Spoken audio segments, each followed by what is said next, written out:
comment that I've noticed on a few of these wannabe American type people is that they say, don't go for a military style bag. Go for a civilian style backpack.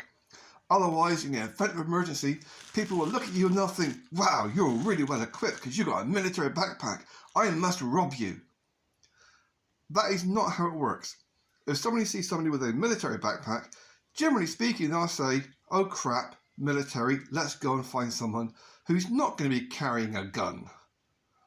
So, do what you want to do.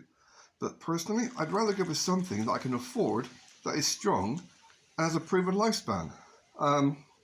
This particular Bergen, I call it a baby Bergen, because it's a half size. I've had this one myself for 15 years. My full-size Bergen I've had for 25 years. So they've lasted quite a while. And the only damage I've got to them is the strap that goes around the belly. That is the only damage. And they always bugger up.